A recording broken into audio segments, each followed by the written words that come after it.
মই ভাবো যে আমাৰ অসমৰ শৈক্ষিক ব্যৱস্থাটোত আজি আমি এটা ৰূপান্তৰৰ পথলৈ যাব লাগিব।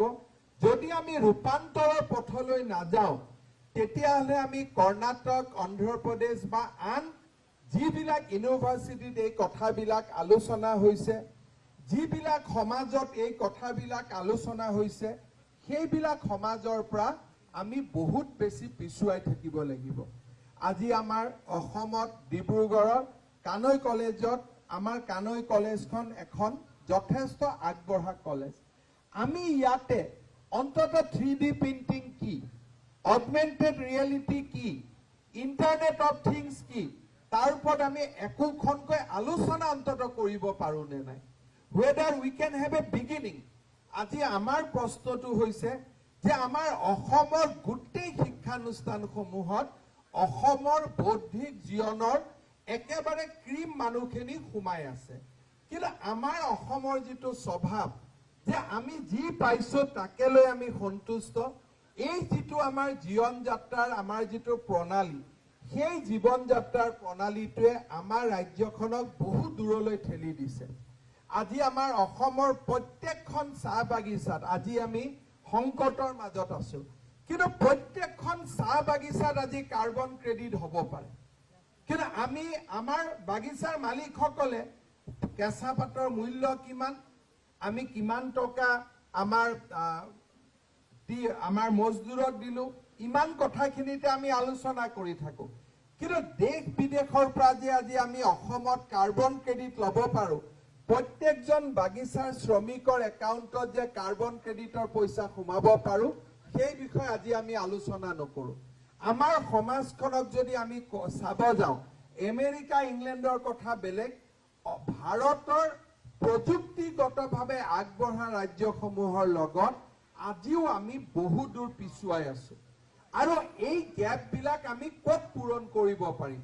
যেতিয়া শিক্ষানুষ্ঠানসমূহত এই ধৰণৰ আলাপ আলোচনা হ'ব। শিক্ষানুষ্ঠানসমূহত লুকাই থকা মানৱ সম্পদবিলাকক এনেকুৱা কামৰ বাবে আমি আগ্ৰহী কৰি তুলিব পাৰিম। মই নিশ্চিত যে আৰু মাত্ৰ 10 বছৰৰ ভিতৰত ভাৰতবৰ্ষ 5 ট্ৰিলিয়ন ইকনমিও হ'ব আৰু বিশ্বৰ মহাশক্তিসমূহৰ ভিতৰত নেক্সট 20 ইয়াৰ্ছত যদি আজি প্ৰধানমন্ত্ৰীয়ে যি ধৰণে দেশ চলাইছে তেনেকে যদি চলি থাকে তেতিয়াহ'লে ডেট টাইম ইজ নট ফাৰ, য'ত নেকি আমেৰিকা, চাইনাৰ দৰে মহাশক্তিৰ হিচাপত ভাৰতবৰ্ষকো আমি হিচাপ কৰিব লাগিব।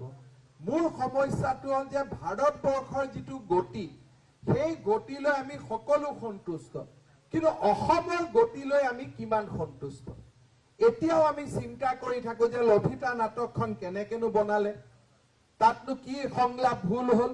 আমাৰ চিন্তাধাৰাই আমাক তাকে আকৃষ্ট কৰিছে যে কোনোবা থিয়েটাৰত ভাৰত মাতাৰ জয়গান গোৱাটো ভাল হ'ল নে বেয়া হ'ল, এতিয়াও আমাৰ বাতৰি কাকতৰ প্ৰথম পৃষ্ঠাবিলাক তেনেকে অধিকাৰ কৰি আছে। আমি আগুৱাই যাব পৰা নাই। আমাৰ চিন্তা চৰ্চাৰ সীমাবদ্ধতাই আৰু অত্যন্ত আৱেগিক চৰিত্ৰই আমাৰ ৰাজ্যখনক পিছুৱাই লৈ গৈ আছে আৰু পিছুৱাই লৈ গৈ থাকিব। আধুনিক বিজ্ঞানক যদি আমি সাৱটি নলওঁ, আমাৰ মানসিকতা যদি বৈজ্ঞানিক নহয়, মোক বহুত কেতিয়াবা আমাৰ কলিগসকলে কয় যে দাদা এনেকে নহ'ব, অসমৰ মানুহ সকলো আৱেগিক। মই ক'লো অসমৰ মানুহ আৱেগিক হোৱাটো ভাল কথা, কিন্তু আৱেগিক হ'লে মানুহ কি বৈজ্ঞানিক ভিত্তি হ'ব নোৱাৰে নেকি? ইমোচনেলটোতো, ইমোচনটো এনেকুৱা এটা শব্দ নহয়। আইজাক নিউটনৰোতো ইমোচন আছিলে, আইনষ্টাইনৰো ডেফিনেটলি ইমোচন আছিলে, কিন্তু ইমোচনে মানুহক নচলায়, মানুহক বৈজ্ঞানিক চিন্তা চৰ্চাই চলায়। আৰু যদি আমি সঁচাই আৱেগিক, তেতিয়া মোৰ দেউতা মাক মই ভাল কৰি চাম, তাতকৈতো ডাঙৰ আৱেগৰ কথা একো নাই। মোৰ ল'ৰা ছোৱালীক মই ভালকৈ চাম। আমি যদি সঁচাই আৱেগিক, আমাৰ সমাজৰ দিব্যাংগ ল'ৰা ছোৱালীক আমি ভালকৈ চাম। আমি যদি সঁচাই আৱেগিক, পঢ়া মানুহখিনিয়ে 2জন ল'ৰা কলেজত পঢ়াম। আমি আৱেগিক কাক লৈ আৱেগিক? অসমখনত অশান্তি কৰিবৰ বাবে আৱেগিক নে অসমখনক প্ৰগতিৰ ফালে লৈ যোৱাৰ বাবে আমি আৱেগিক? মইতো ভাবো আৱেগিকসকলে অশান্ত কৰিবৰ কাৰণে আৱেগিক হৈ থাকে, প্ৰগতিৰ পথত লৈ যাবৰ কাৰণে আৱেগিক হৈ নাথাকে।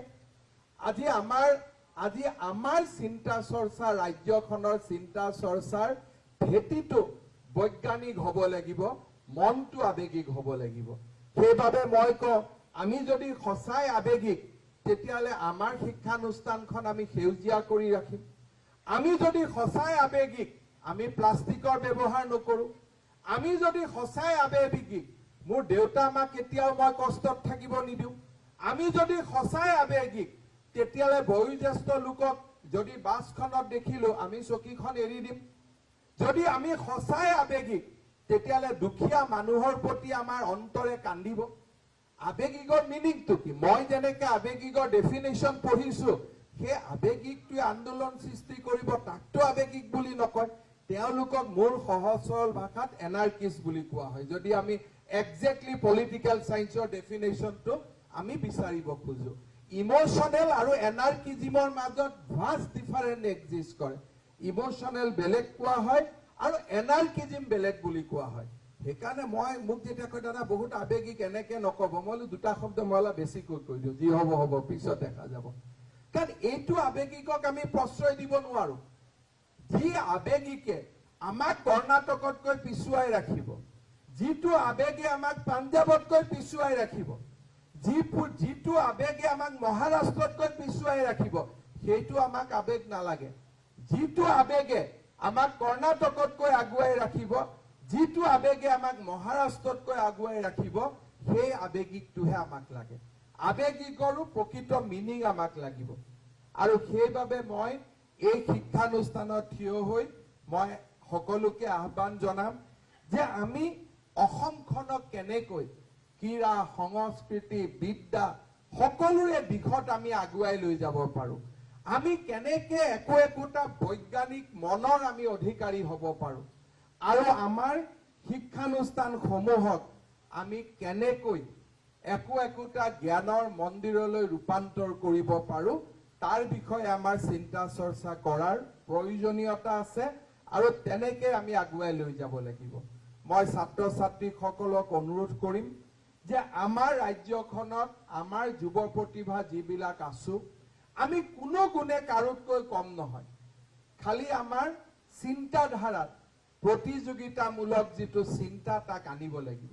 প্ৰতিযোগিতা শব্দটো কৈ থকা শব্দ নহয়, প্ৰতিযোগিতা শব্দটো হৈছে কাৰ্যত ৰূপান্তৰ কৰাৰ সমস্যা। আজি মহাৰজত জয়ন্তীৰ দিনা আমাৰ কানৈ কলেজত আলোচনা হ'ব লাগিব যে আমি কেনেকে কানৈত এটা ষ্টাৰ্টআপ এনভাইৰনমেন্ট এটা আমি নিৰ্মাণ কৰিব পাৰো। नोंथाङा गोबां रां आर्जिनो गोसो जादों नामा? जुदि गोसो जादों अब्ला नोंथांनि थाखाय मोजां खौरां। New India technologies master franchise all Assam ATM service Hitachi ATM and Tata Indicash ATM फसंनानै नोंथाङाबो गोबां रां बुथुमनो हागोन। लाइमोनफोरनिफ्राय जागायनानै बैसो जानाय गासिबो बैसोनि सुबुंफोरानो बे फालांगिजों गोरलैनो रां आर्जिनो हागोन। नोंथांनि गामियावबो बे एटीएम मेसिनखौ फसंनानै नोंथाङाबो मुलाम्फा मोननो हागोन। बांसिनै मिन्थिनो थाखाय 7002005072 एबा 9401230135 जानबुं अनजिमायाव दिनैनो सुलाद ला।